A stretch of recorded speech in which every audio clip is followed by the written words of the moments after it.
Thanks so much for coming along tonight. This is another Worksmith community talk. My name is Shaun de Vries. This is titled Interactive Food and is a collaboration between Exertion Games Lab and Worksmith. Before we get started with our panel, we're going to talk about this collaboration with Michael Bichetta from Worksmith and then Floyd Mueller from Exertion Games Lab. I guess this started many years ago when we were talking to Floyd when he was actually at RMIT, and at that time we had a space across the road, which is very convenient, and we were chatting about interactive food and technology in service settings and how that might play out in the coming years and into the future. And there was a chance to work together in this way, and we worked through this submission together 3 years ago, I think it was originally, and then COVID hit, obviously, and I every now and then heard from Floyd about it not being successful, and then suddenly 6 months ago, maybe a little bit more, getting a random phone call from Floyd saying, oh, the submission's been successful for this grant, and now we can actually go forth and start working on these projects. And you'll see dotted around some of the projects that the team has been working on, and Floyd will talk a little bit more about that. For Worksmith, though, we obviously have these industry talks each month, and we love to focus on different things happening in the industry. And for us, we always are incredibly interested in the future of hospitality, whatever that might be. So whether that be concepts in venues or technology, or how we can better manage our mental health and things like this. So it's incredibly exciting for us to be involved in something like this that looks really far into the future as to how technology can better help the industry. And yeah, as I said, really excited to be involved. So I'm going to hand over to Floyd, who can explain a little bit more. You do applause? No. Yeah, thanks very much. I'm Floyd Mueller from the Exertion Games Lab at Monash University, and very excited to, as Michael just did, announce that collaborative project between Worksmith and Monash, which is called Interactive Food. Hence, we organized this expert panel here on the future of interactive food.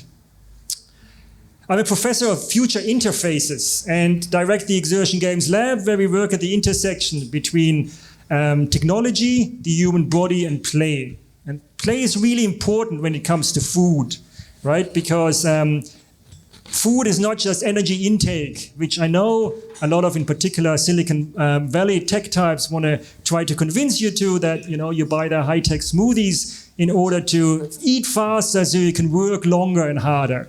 No, we really believe that eating is about the social experience that comes with it, playing with the food, and really celebrating culture. And that's why we started the collaboration and got support now from the Australia Research Council to really now bring hospitality expertise together with research in user experience design to really help the Australian hospitality industry come out of COVID as a world leader in interactive eating experiences. And we believe that is possible because Australia is actually in the top countries worldwide when it comes to embracing new technology. However, we also know that if you think about technology and food, probably you have dark pictures in your mind of people looking at their phones while not paying attention to the other people on the dinner setting nor the food, which is really, really sad. And one solution to that be if we would just say, let's ban all technology when it comes to food. And that is certainly an option, but I think it's only really, really possible in really isolated instances. What we think is a different approach is actually, if we design the technology right, we can actually enrich the eating experience. And hence the collaboration to really bring experts from hospitality together with the research about the user experience. And in order to set up this panel talk now about the future of interactive food, I just want to show you a couple of photos of where interactive food is now and where we think interactive food is heading. And then I hand over to Shaun and you hear from this expert panel. All right, so I've got a couple of pictures here. obviously the first one is everybody in hospitality already embraced interactive technology since we all used websites to advertise our restaurants, right? But it's not so long ago where actually restaurants asked the question, do I really need a website? It's not so long ago.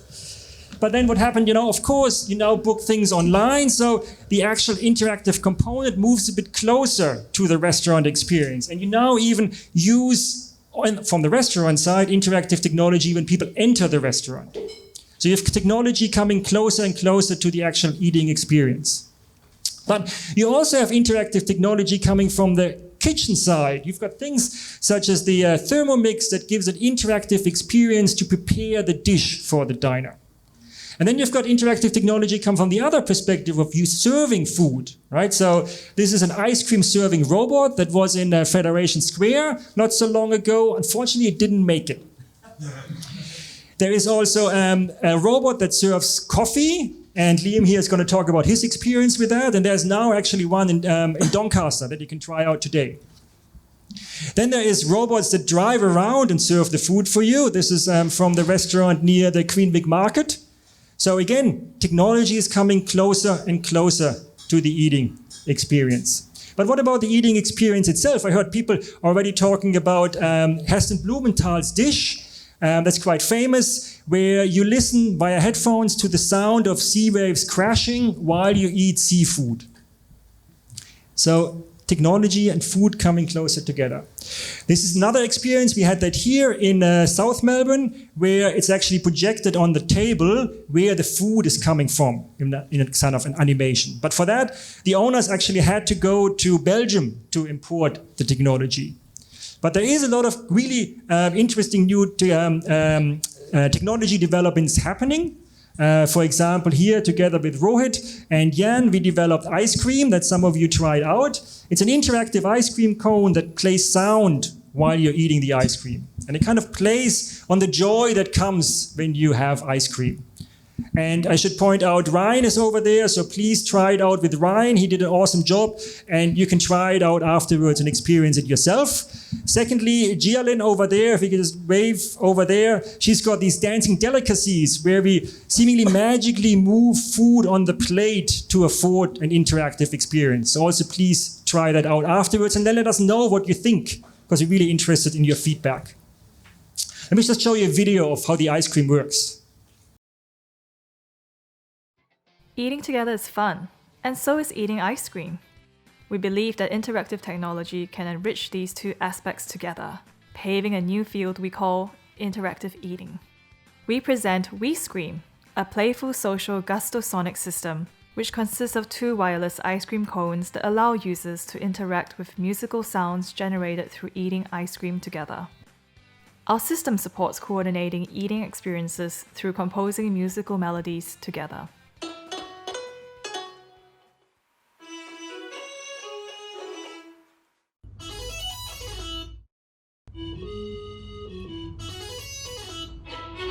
In a study, WeScream participants reported an increased awareness of their relatedness as a result of coordinating their eating actions in order to compose ice cream sounds together.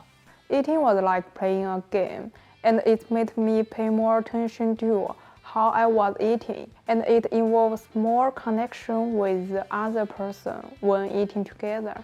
You can come up with different musical notes, which was really exciting. That's what's really dynamic about it. When you lick this for the first time, it makes you feel like you were a kid again, and that's really nice. Ultimately, with WeScream, we want to challenge our thinking of how the future of food looks and sounds like.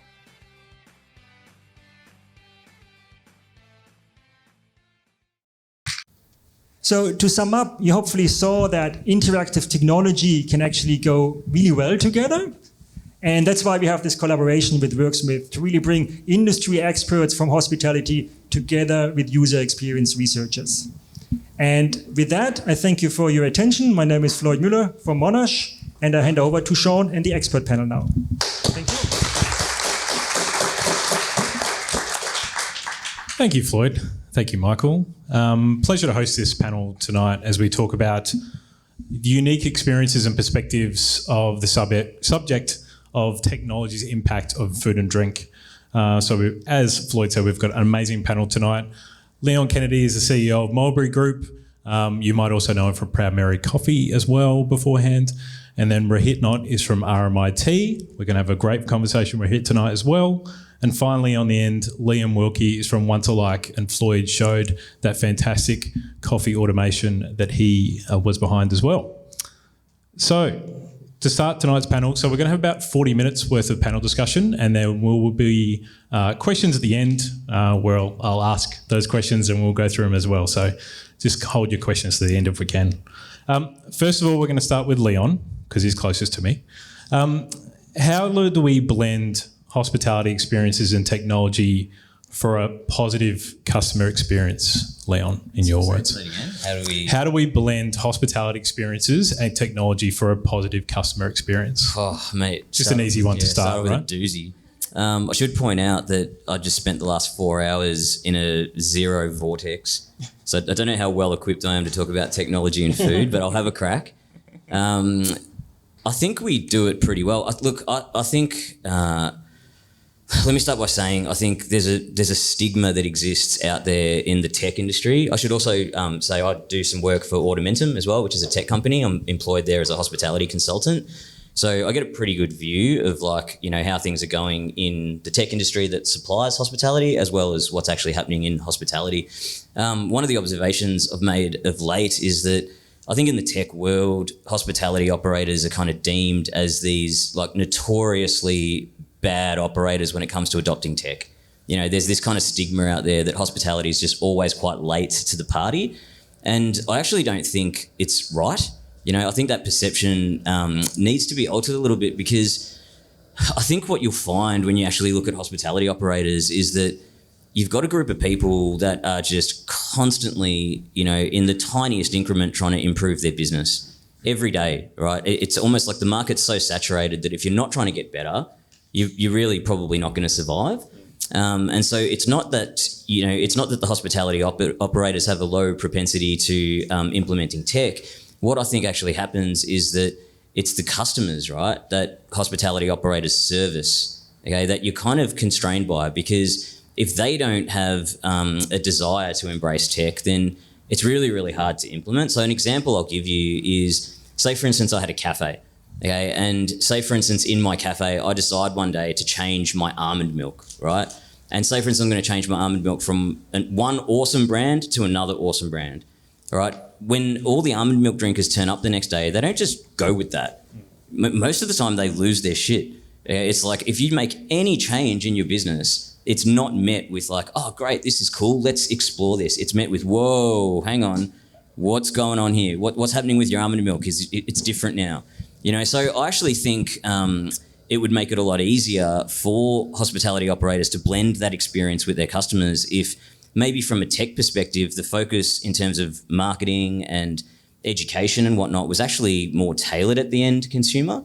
Because really, if you can actually get a whole bunch of end consumers demanding these products, hospitality operators are going to happily oblige. And I think, customer's king, right? It's the first rule of business. So I think right now that's kind of where there's a little bit of a gap. So yeah, anyway, all that said, I think despite those constraints, I think we do a pretty good job of bringing in technology into the experience. I totally forgot to actually introduce people properly and say where they're actually from and what they're doing right now. I was so excited to get into that question, so I apologise. So, Leon, do you maybe want to give a 2-minute, 3-minute spiel just about yourself in the industry, and the rest, and Liam will do the same for you guys. Yeah, I mean, you covered it pretty well. So I'm currently the CEO of the Mulberry Group. I am employed as a hospitality consultant with these guys, Automentum. Occasionally I get to host an awesome podcast called Principle of Hospitality. Yeah. That's my podcast. So. Yeah. I think that's about it, really. I can talk about motorbikes or something if you want. Keep it hospo, yeah. Maybe a bit later on. Yeah. What about yourself, Rohit, before we move forward to your answer to that question? Yeah. First of all, I would like to just say thanks to Shaun, Floyd, Michael, and everybody here at Worksmith. It's great to be around people after a long time. I think this is my second event in last 2-3 years where I'm actually meeting people who also love food, enjoy food, and also work in food, right? So it's good to talk to you all. I was working with Floyd when I did my PhD, so I was part of the Exertion Games Lab. So I have a very long-lasting relationship with Floyd. But now I'm at RMIT. I'm a senior research fellow, and I also direct a food lab, which is called HAFP lab. So HAPPY stands for Hearty Adventures in Food and Play, but I just play around with the acronym and call it as a HAPPY. So the main motive for this particular lab is to make food more delightful again with the help of technology. So the focus is on the relationship between human, technology, and food, and how we can bring them together. So that's about it. Over to you. And Liam? Hi guys. So I suppose my journey began purely in the hospitality industry 15 years ago, and I spent most of that time behind a coffee machine making coffee. But then went on to study engineering at RMIT and moved on from my degree after I was offered a position to go and work for Once Alike on the robotic coffee project. Unfortunately, that business went into administration last year, so that is no longer around. But it was a really good learning experience. We worked on that project for 5 years, and got an opportunity to sort of see how the worlds of engineering and hospitality can really come together to create like a great experience and a great commercial product as well. Obviously, wasn't commercial enough, but a lot of lessons to be learned there, and it was a great experience.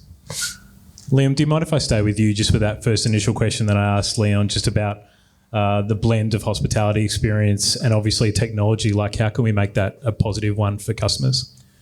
Yeah, so it was one of the early responsibilities for me when I joined that project was, because of my familiarity with coffee service and the coffee industry, was to inform a lot of the design decisions around what sort of interactions and what sort of formats users or customers are going to expect and what they're going to be comfortable and familiar with.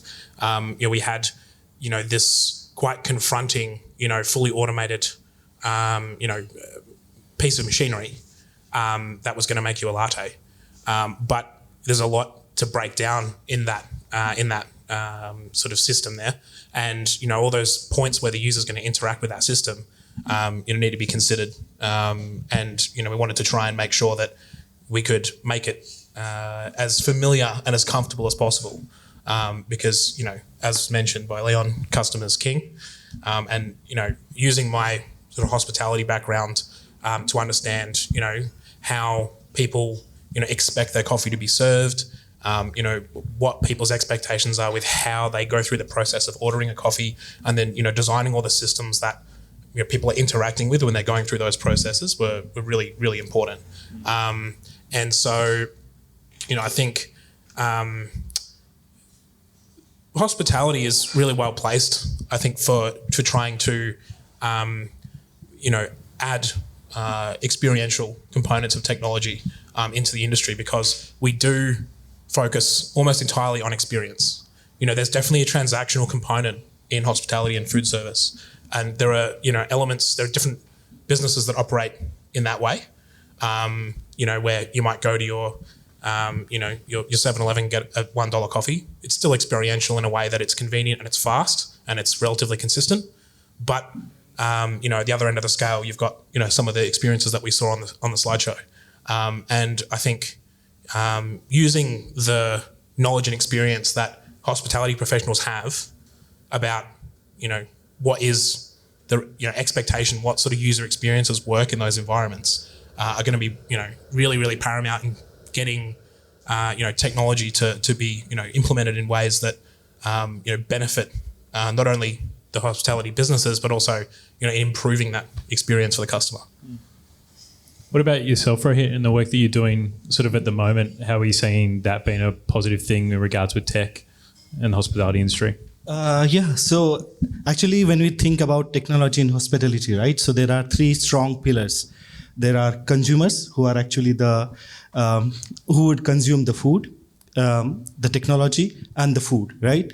So when we think about technology, we should think of technologies that actually bring the food and the consumer together rather than distance it from them, right? So technology cannot be the sole attention when we think about hospitality, because a consumer is there at a cafe for an experience, for something to eat, something to cherish, and something to nourish his soul and mind.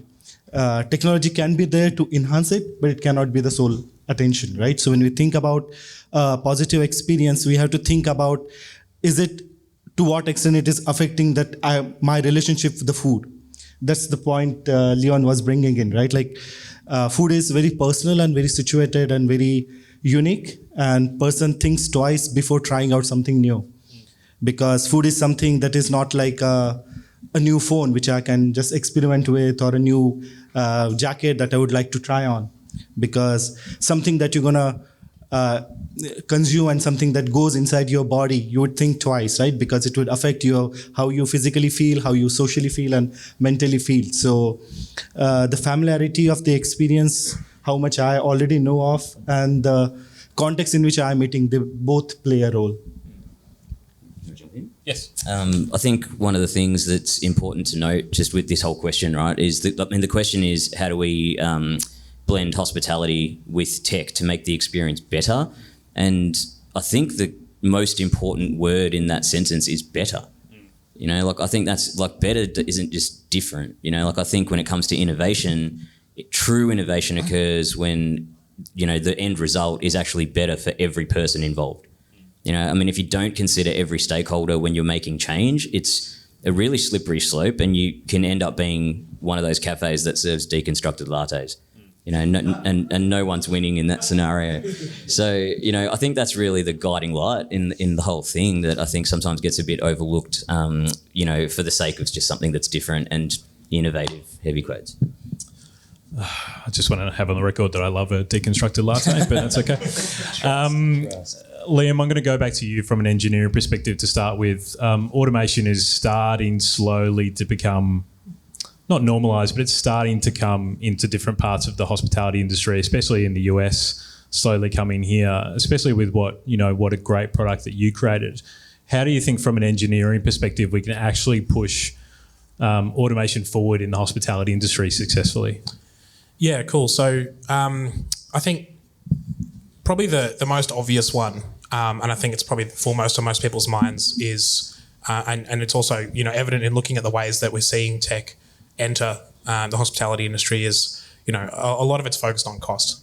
A lot of it's about labour and managing, you know, that component. And, you know, I think as probably anyone in the room who's an operator would know that, you know, that equation is becoming more and more unbalanced for a multitude of reasons. And it's trickier and trickier to manage than it used to be.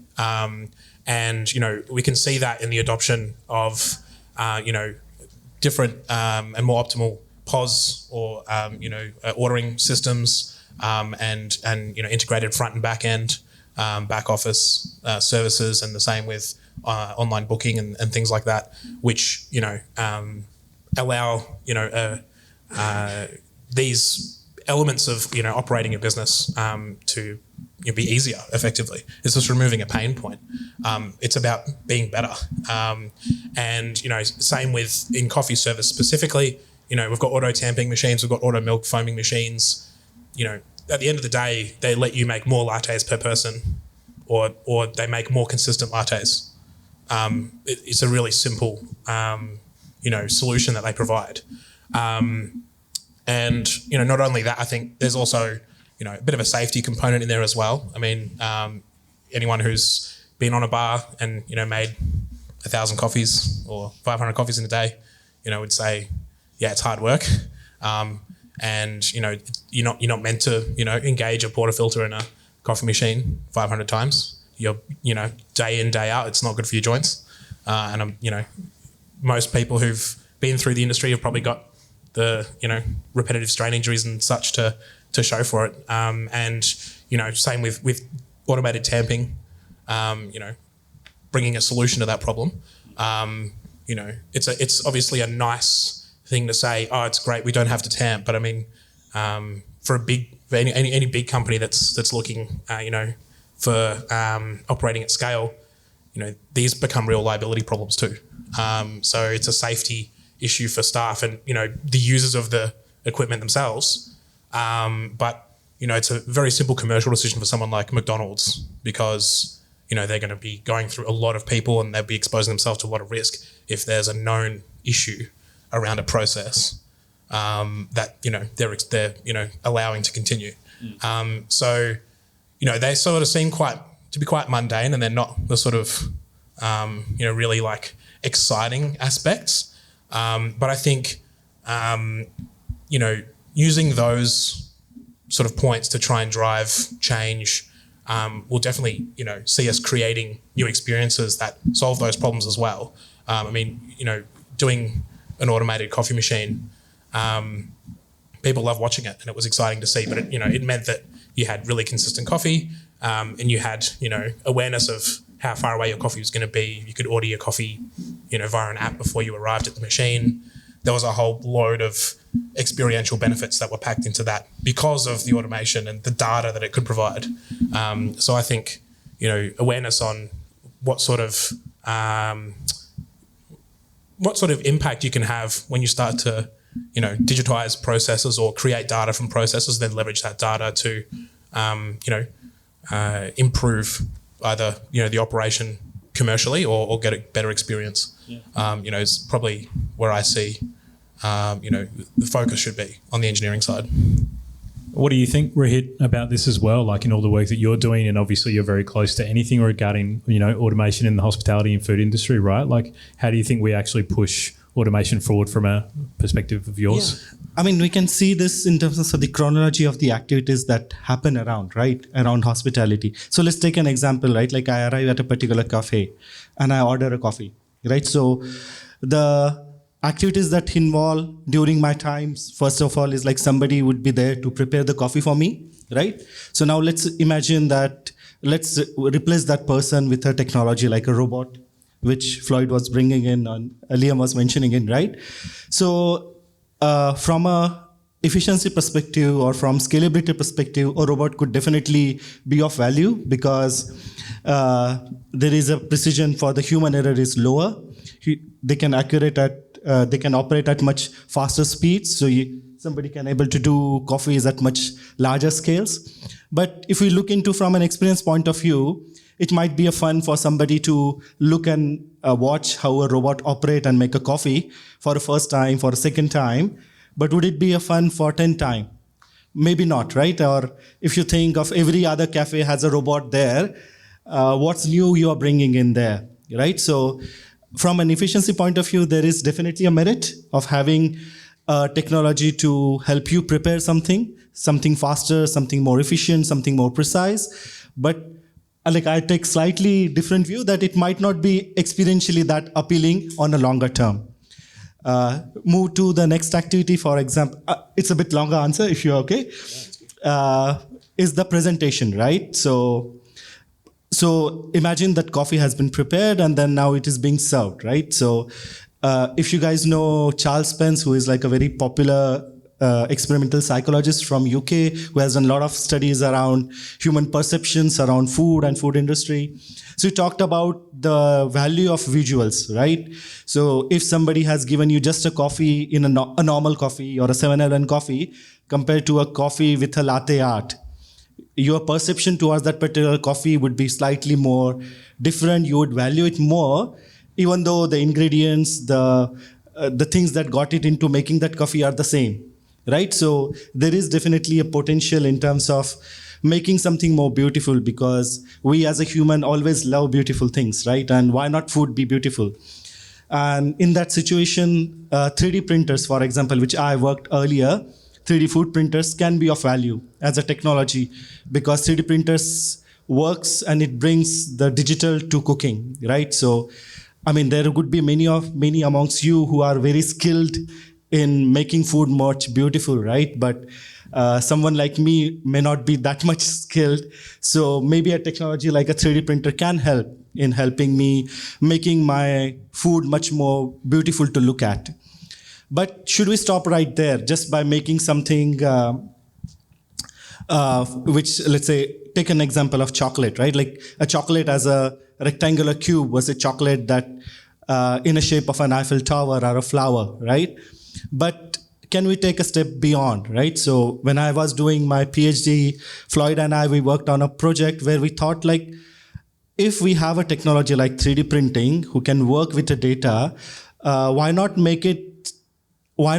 produce things which don't exist in real world? Like there is an Eiffel Tower in the real world, there is a flower in the real world, and what's the point in just replicating that? What if we take that technology and make it something which to bring into life something that doesn't exist? So we worked on a thing like, what about your personal data? What about your heart rate? Could we able to craft your heart rate? Like, could we able to put your data about your heart rate?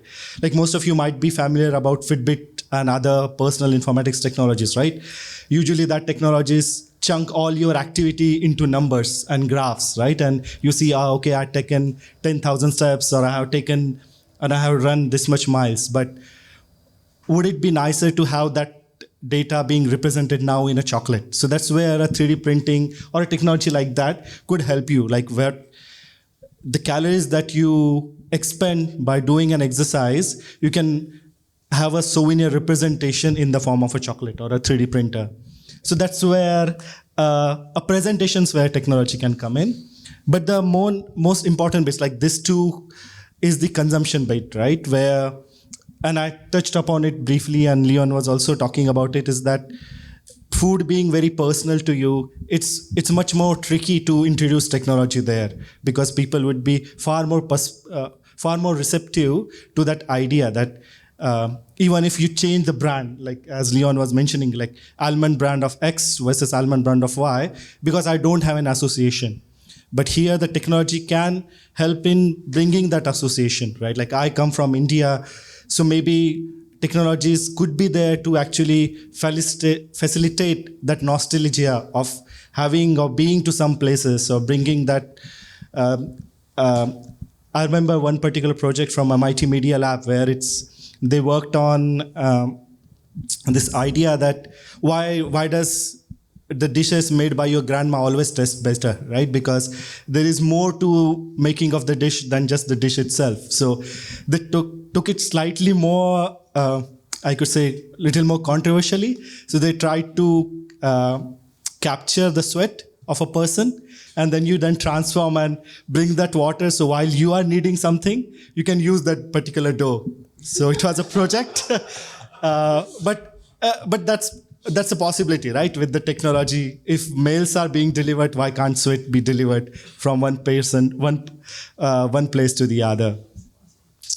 I worked last year with Acme on a project, Gustacine, which is like an association between what you see and what you eat. So that could be another possibility where you are actually making food much better by bringing in the contextual elements. Right, so that project talks about if you happen to have a movie night and you're watching a particular comedy, so why should your popcorn always taste the same? If you're watching a comedy scene, what if your popcorn tastes more tangier? What if there is a romantic scene, why not your popcorn taste sweeter? So you can actually bring that elements in terms of technology. So there is positive side and a negative side. Just all depends on the design and the people who are taking decisions in bringing that technology forward. Sorry, it's a bit longer answer. No, that was good. No. I definitely need that 3D printer, so I think that's a good thing. Leon, I want to ask a slightly different question just on that same topic though. Uh-huh. Why do you think from an industry perspective we're not seeing robotics at scale or different forms of automation, machine automation at scale across coffee industry and restaurant industry? Like we're starting to see robotics in America, in fast food and those kind of things, obviously automatic tampers and milk frothers in the coffee industry, but certainly not en masse. Do you think it's about cost, or do you think it's the fact that labour is still relatively okay to get? Like what's the reason why? I don't really subscribe to that whole thing that you can fix labour issues with tech right now. I think, in all honesty, there's an onus on the business that's producing the tech to be really careful and clear about what they're promising. And that promise needs to be like understood and implemented on by the operator so that the customer gets it. And I don't think you see a lot of that, you know. So I think maybe an example I'll give you, you know, you kind of mentioned that, you know, we see automation at Woolies and McDonald's, right? Like that's actually probably a good example of that chain being met. Okay, so the people producing the tech have gone along to the corporation and just said, hey, you know what we're going to do? we're going to save you a shitload of money. Okay, so then the operator's gone, that sounds pretty good to me, let's implement it. And the customer gets it because they're not hiding that. You know, like when the first time you ever went to the airport and had to check in all your own stuff, you know, there was absolutely no marketing around, we're creating a better experience for you. It was more like, yeah, you got to do that now. What are you going to do about it?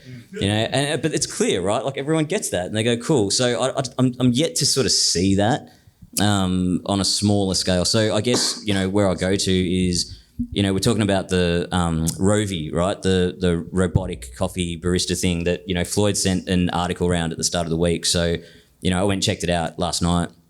And that's an example of like a very unclear promise. You know, like there's an angle, right, in how they're kind of promoting this tech, which is that you'll be able to save labour. You know, I think the numbers, I haven't done any research on this apart from just the article I read that you sent me, so don't quote me on this. But the numbers were something like, you know, the unit costs like 150K and you can potentially save about the same amount of money in labour per year.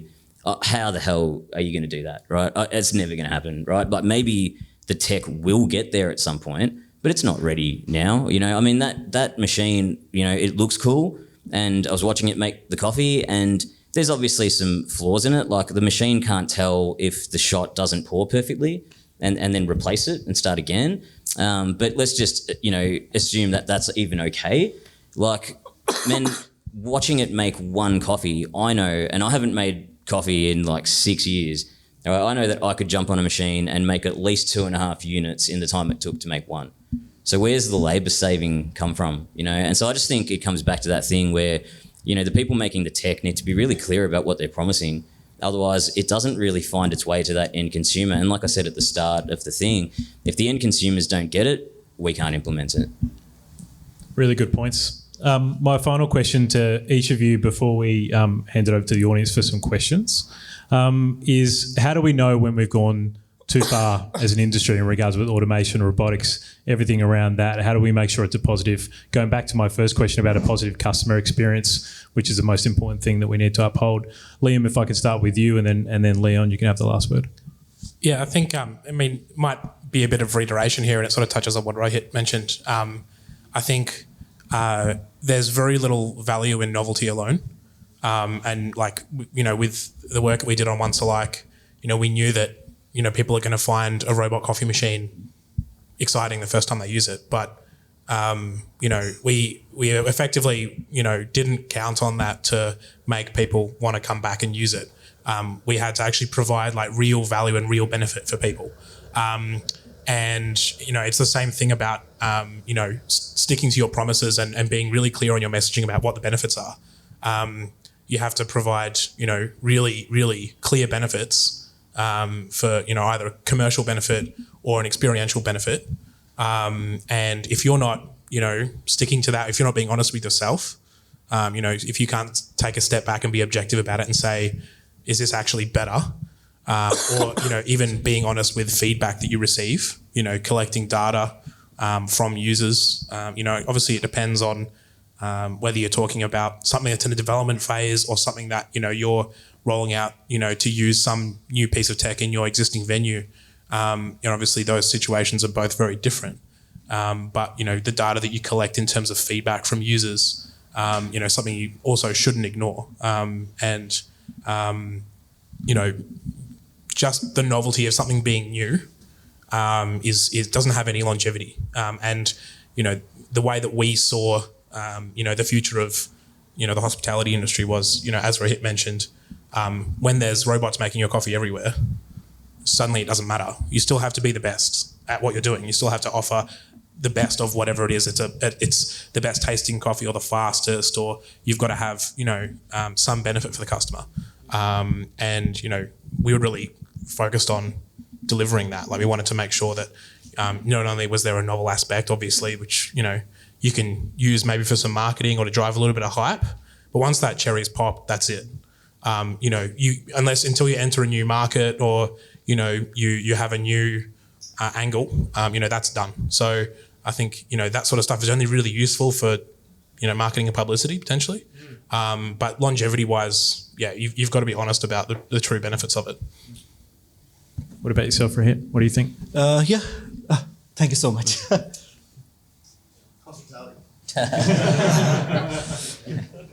So a robot couldn't do Yeah. that. Yeah. I think like it's easy to put a blame or to praise a technology alone, right? But it's not the technology that is the culprit or that's the facilitator. It's the people behind it, right? Like how would you frame it? So for example, Leon brought that point, right? Like when they are framing it like it will reduce the labor, it will reduce the things. I think that's a wrong framing for a technology. Again, projecting it as like it's something that will give you the one-off kind of an experience. Like this is not a theme park, right? Like it's not like cafe, you're gonna be there once in a lifetime to just enjoy it, right? You need to consume food at least 3 times. Some people consume even more. So it is an everyday experience, right? So in that everyday experiences, there are possibilities or there are opportunities to then think about where the novelty can sustain, right? Like technology like robots can be fancier, as Liam was mentioning at the start of it, but there has to be that personal touch. Like the project that I was mentioning with the 3D printing had that personal element. Even though the 3D printers is the same, you are bringing in your own data. And with every people and the activities that they are doing, the data actually gets changed, right? So the chocolate that is coming out of the 3D printer might not be the same what you have received previously or what Liam has received compared to me. So there is possibility there. And when I was talking about those activities around there, right? Like, so a lot of focus is around the preparation, like how we can use these great technologies to make food and decorate food and bring it to a larger scale. I think we should start smaller. And I think that's why these one-off kind of cafeterias are good as a first initiative to get an understanding about what can go wrong and what doesn't. And based upon that, then they could able to scale. But I think one of the problems here in the hospitality industry where technology can also offer a lot of potential is the aspect of waiting, right? Even though you are at home, you're ordering food, or you are at a particular cafe, you always have to wait. Maybe the wait is for 5 minutes, sometimes it could be longer. Could there be technology to overcome that waiting, right? So if you are with your friends and you are already having a good time, then that particular time doesn't feel like time, right? And your food arrives. But if you are really hungry and food is not arriving, then could there be technology in some sense helping you to pass that particular time? So I think that is where also work need to be done both at a research level and as well as at a commercial level, like how we can overcome that wait so that if it is a crowded restaurants like McDonald's or more Michelin style restaurants which caters to a certain audience. So I actually brought one of the projects. So maybe, thank you. Which I have been working on. So it's called Stardust. So it's a low-tech solution. So imagine that same scenario of somebody coming to a cafeteria to order a coffee, and it's already a larger queue, and you are waiting to get your coffee, but it's not that you are in a rush that you want to go back to your work, right? So you are there. So can we utilize that particular time? So quite often you have seen in restaurants, there are Sudoku placemats, or there are some other kinds of activities that you could perform, like if you are alone or even with someone. But those activities are usually quite isolated to the food that you are gonna consume, right? So you do Sudoku, it gives you that cognitive competence, it gives you some satisfaction that you have done something, but it doesn't affect your food in any particular way. So we thought of this particular kit. So this is a latte art kit. Sorry. Yeah. It shows that I have been in person after a long time. So it's a latte art kit. So here is like so we use Cricut machine. So this is the technology where we used. So it created this dotted print art. Then while you are waiting for your coffee, you can actually create patterns around here. Sweet. Let's say I make this triangle, for example, right? by the time I finish this particular drawing, since this is open and you can reuse again and again, by the time the waiter has brought me the coffee, I can then use this particular kit or any other particular spices to then see through the spices. So whatever drawing that I have made would appear on my coffee. So while I'm waiting, I'm actually doing this mindful activity. So it's like adult coloring books, which are quite popular, but this is like doing adult coloring with food, with spices, right? So here is a connection between your activity. So when I mentioned about those 4 activities, right, preparation, presentation, consumption, and this particular activating makes you involved in all 3 of them, right? So when we think of, thanks Leon. So when we think about technology, we shouldn't forget the consumer, and we shouldn't make him as a passive recipient of technology and food. Can we find ways in which we can involve users in various capacities? Not in terms of like doing all the labor from them, but make them being part of, right? Because when you do a little bit of, when you add a little bit of spice to your own food, it feels more special because it's not just food which is brought by someone, but it has your own personal touch. So you can, so that could be something, yeah. Thank you very much. That was very good. I don't know. Have you got something you want to show as well, or did you bring something? No. Oh, disappointing. I wanted to ask you as well, Leon, like for the final question. Obviously, we're talking about how far is too far. But do you think as an industry now where we're focused so much on time and speed and making sure that's quicker all the time, that we're actually potentially losing some elements of hospitality which are really, truly important? Or do you think it's a pretty good blend at the moment? I don't think it's a desire to increase output that makes people diminish their ability to create great hospitality. I think it's just flawed execution and flawed business models, really. Like, I mean, maybe some of those things on the surface exist, but if you really break them down, that's where the answers always lie. I think in terms of the piece, like how much is too much, I think, you know, if you're genuinely out there innovating and like I said, genuine innovation is where it makes it better for everyone in the chain, I don't think you can have too much.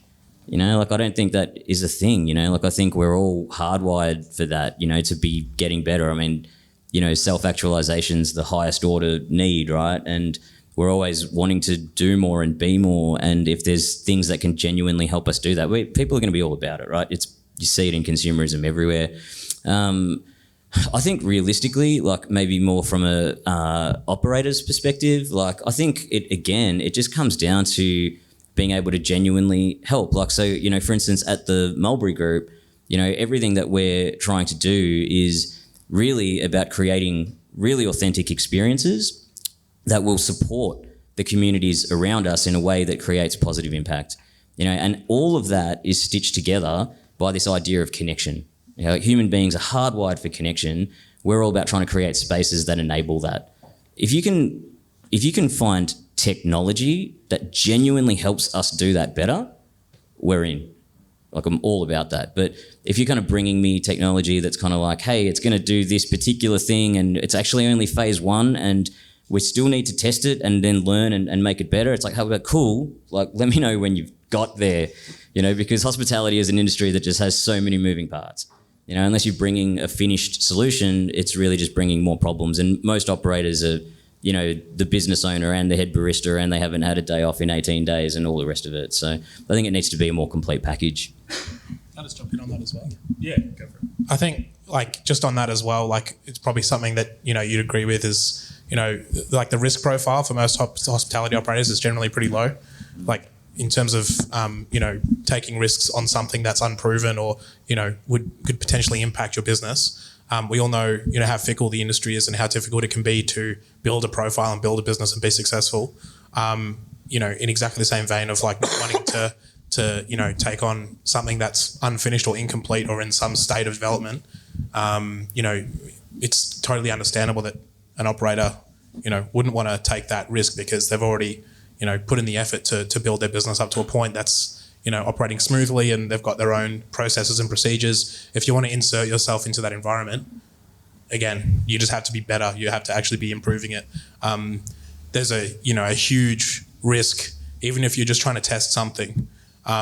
because, how do you communicate that to every single potential customer or client who's, we're just trying out this new ordering system, and if they have a crap experience, they might not come back. Even if you said it won't be the same next time, or it's going to be better next time, you might not get it next time. I think everyone here who's from the industry knows that your first impression is super critical, and you don't have the luxury of it's a saturated market. There's a lot of alternative options for people out there. If you want to provide them optionality or something different, it's definitely a risk for someone to take on, if they want to do something that's really wild. I think just wanted to add that on, but definitely agree with what you're saying. Cool. Thank you, guys. That's all my questions for tonight, but I'd love if anyone else has had any questions to put their hand up, and are we going to give them a mic, Tim Barney? Yes, okay. If I repeat the question, which I can definitely do. So if you want to put your hand up if you've got a question and ask it at the panel. Lovely gentleman of the press. I've got a question. I guess in 10 years, where do you see artificial intelligence playing into interactive food? And, maybe 10 years ago we didn't see QR codes, but now it's part of our, we see it all the time. Where do you think that's going to impact hospitality at all? Liam, do you want to start, mate? Yeah, sure. I think the biggest driver behind AI is going to be how we're going to leverage data and use information. So, some things around, improving the experience for people who, people waiting or reducing wait times, being able to, use predictive technology to, make food faster or more available, or streamline the actual operational component of, the cooking or the preparation, and potentially even using it in when you've got big learning networks, taking in all these inputs, you might even be able to use them to streamline the design or layout of a venue, to optimize for foot traffic, to optimize for workflow on a bar or something like that. There's so many different ways that technology, it's already being used in instances like that, but it's definitely not widespread. So I think there's a lot of general use cases that will eventually flow into the hospitality industry. Food and beverage specifically, it might involve, using the technology to come up with different combinations, or, using a model to predict outcomes from, potential recipe changes or procedure changes. You could potentially use AI to model how a certain recipe might bake, for example, if you change the ingredients or inputs to a standard recipe. Some people might have a rough idea about how it might work, but if you've got something that's quite technical with a lot of ingredients, any bakers in the room, if it's bread or if it's a sweet or a cake or something like that, every little change can make quite a difference. You could definitely use AI and a model to predict that and give you an output that you could rely on to iterate, and maybe you could, experiment with, more varied options and give you more flexibility for trying different things. Adding to that point, I think the AI has the maximum potential, particularly related to hospitality, in the field of precision nutrition and personalized nutrition, and particularly to a target audience like aged care or hospitality, to a specific audience, right? There are food allergies which are on the rise. People have certain specificities or certain constraint over what they could eat, what they couldn't eat. And when you are catering to a different audience, it's very hard for a human, and there is always a possibility or error. But here an artificial technology could predict that. And I think there is already work happening around peanuts allergy, where they could actually recognize a meal and then identify whether the meal has a peanuts, so that before I'm trying out and having an episode, it could guide me, right? So that's where the artificial definitely have a potential there. But when it comes to a day-to-day hospitality, I think if we try to embed artificial intelligence too deeper, it take away all the fun, right? We don't want a very precise coffee or very precise thing, unless you are really a geek like that, where you're really looking for a specific taste. But in food, we sometimes do enjoy the errors that we make during cooking, errors that we do. So I mean, that's my personal opinion, right? So those who need help, for them, artificial intelligence do provide an help by offering them the right ingredients. But if you are looking for an experience, maybe artificial intelligence is not the way going forward. I sometimes struggle logging into my Airbnb account, so I don't know I should be commenting on how AI works. But I think, where my mind goes is that there's amazing examples out there in society of how it works and could potentially be transferred across. So, one of the things I think about is like Spotify, and, on Spotify, it sort of, gives you great suggestions and also tells you, what your mates are listening to. So, for instance, if Mr. Yum was more like Spotify, it would be cool. Like, I mean, I don't think anyone on Spotify should be exposed to what Michael listens to necessarily, but everyone would probably want to know what you're eating, and it would be kind of cool to be able to say, all right, cool, this is where he's at. So I think like in that regard, there's some obvious places that you don't have to look too far to explore where it could be utilised. Any other questions? Lovely lady at the front, if I can. Vending machines are technology that apply in many countries, many places. I mean, Japan, for example, Spain, northern Spain. I mean, San Sebastian's got fresh milk by vending machine. They've got vending machines with ham. Is there scope really for vending machines to be the next venture? To do a lot more with them, either standalone or incorporated into hospitality venues? Yeah. So for the people in the back, the fantastic question, I forgot to ask about vending machines tonight, but how can vending machines play more of a role in the hospitality industry, but also more inconvenience like in overseas countries? Maybe Liam, if I'll start with you and go down again. Yeah, cool. Great point. It's pretty pertinent, I guess, given my experience. The machine that we built, we effectively saw as a vending machine. That was our view. It's just a vending machine that makes excellent coffee, rather than what you would expect from, a hole in the wall, press a button type experience. I think as, technology gets better and more reliable and we understand the processes, that are involved in, certain procedures like making food or beverages, certainly those processes can be automated. But, you have to still manage the experience around them. So something that, was relevant for us to consider was just, how do people actually, want to order a coffee, or what do they expect when they picking their coffee up? How do you sort of break down that barrier of expectation around, what is a vending machine? Does a vending machine mean quality? And does a vending machine mean reliability?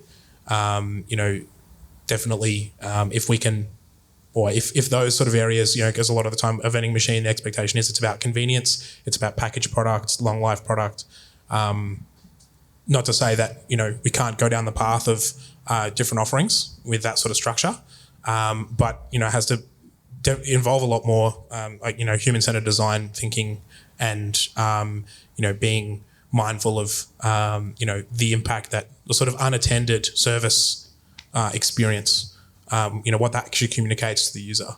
I definitely think, that it is a unique case that Australia doesn't seem to have the same penetration that other markets do. Maybe it's something that we'll see change. Maybe someone who's here might decide, I'm going to go get some vending machines from Japan and bring them over. We might see it happen. But I definitely think there's scope for that, and there's a lot of products that could certainly be served that way. And I think it's more just around the cultural, background of, I think, consumption of food and ordering and going to hospitality venues and the sort of cultural experience that's built up locally that has meant we've gone down a certain path. But I don't see a reason why, if it's executed well, we couldn't go down that way.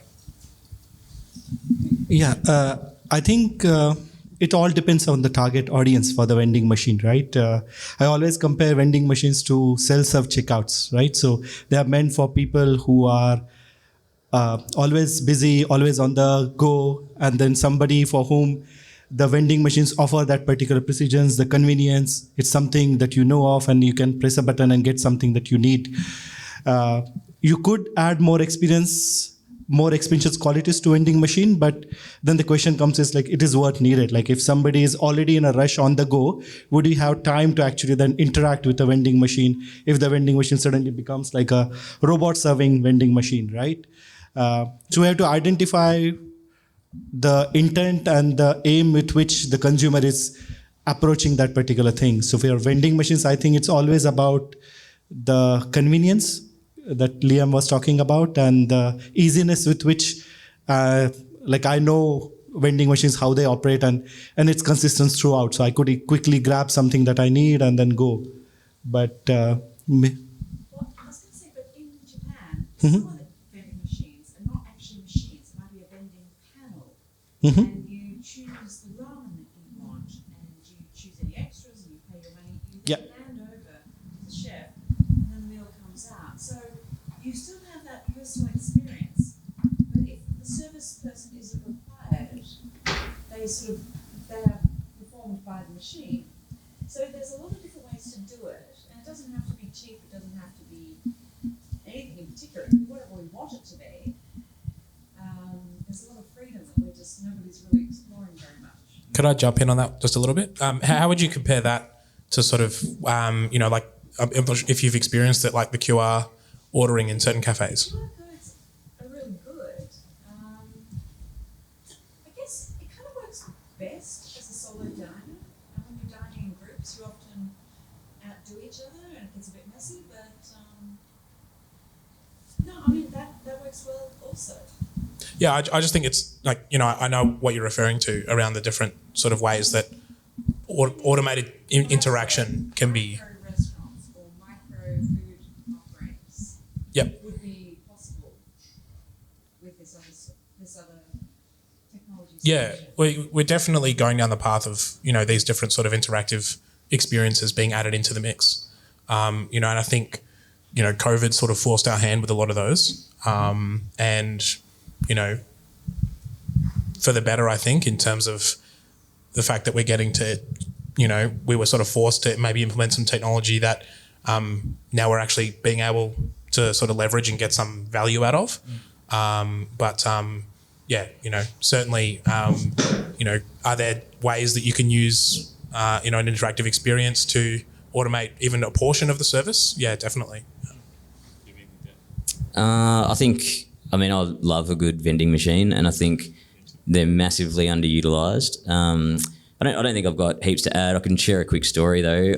Probably about 8 years ago or so, I used to have a restaurant, and we used to basically have this situation where, when there was a line and people waiting for a table, and sometimes they'd be waiting 90 minutes to 2 hours or whatever, and we just had no space, to actually service the people waiting, and so I had this idea. It was like, hey, how about if I go buy a vending machine and stick it out in the spot where people are waiting and they can get, tins of beer and happy days. So I went and found a vending machine and bought it, and then realised there's really, really explicit RSA laws that stop you from doing that sort of thing. Yeah, so I ended up just putting it into the business of the place I used to work at, and all the staff got $2 cans of beer every day, so that was not a bad result. In short, I think vending machines are great and they should be considered more. Final question. I think one of you guys just had your hand up before. What was your question? Lightning round question. Yep.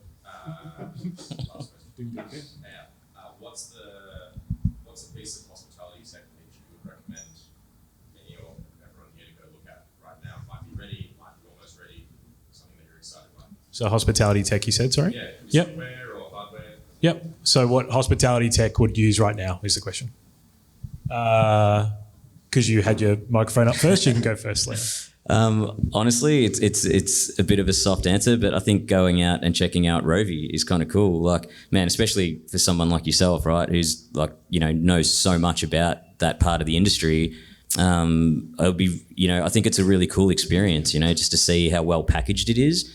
And I think what needs to happen now is it probably needs some industry experts to wrap their head around how you could potentially utilise it.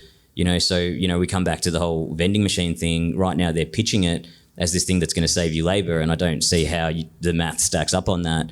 But maybe it's something that you could put in your shop when you're closing, and maybe it means you can shut down the coffee machine that little bit earlier and save labor that way and still be servicing and making coffees for people throughout the day. And, I think just doing some dirty math on that, it would still be pretty hard to justify the price tag. But I mean, it could create an additional revenue stream. So maybe the pitch needs to be more about increasing your top line, not your bottom line. But yeah, I think it would be cool to check something like that out and see what you think. I think more than the technology, I think it's the context. So I think waiting, any technology that can help you solve that waiting issue. Like I didn't thought of using vending machine for waiting, but maybe that's something. Games and play, as Floyd was also mentioning, right? So that is also less explored. So any gameful technologies, any playful technologies that can help you, rather than pointing out just robots or 3D printers, any particular technology or even a low-tech technology. Yeah. That's a tricky one because there's definitely a lot of things that, I've used in experience that are sort of, like, as was mentioned by Leon, they sort of don't necessarily deliver on their promises. I think I would say whenever you get the opportunity to sort of examine or try something new, come at it with a fresh pair of eyes and find something, that's, claiming to solve a problem, and, really, think about what the core promise of that product is, and break it down and, see for yourself whether it's actually doing what it's promising, which I think, can apply to many different products, whether they be, simple handheld tools to, large pieces of commercial equipment or pieces of software. Just don't trust what it says on the tin, and trust your intuition a bit as well. Like, something that's really, really valuable, and I think I sort of touched on it already, is, hospitality professionals really understand user experience. Like, people who work in hospitality industry understand people, they're empathetic, and that's something that, is really, really critical to understand when you're trying to evaluate how you want to apply, a certain piece of equipment or technology. So use that skill, translate it across from understanding how people are going to react to a certain service scenario or experience that you're going to provide in a venue, and translate it across to how they're going to use this product or how is it going to impact their experience. That's a great point to leave the panel for tonight. So we'd love you to stick around. Thank you so much to Floyd and the Exertion Games Lab team and Monash for doing some amazing presentations tonight. So they're going to stick around with those 2 demonstrations. So please have a look. We've got heaps of snacks here, homegrown drinks, stomping around beer, some wine and that kind of stuff as well. And we're going to have a program for next year as well for here at Worksmith. So we do these every month or every other month. So look forward to an email from us telling you about what we're going to be doing for 2023, so you can come along to more events here in Collingwood. Thank you so much to the panel, Leon, Rohit and Liam. Thanks, everyone.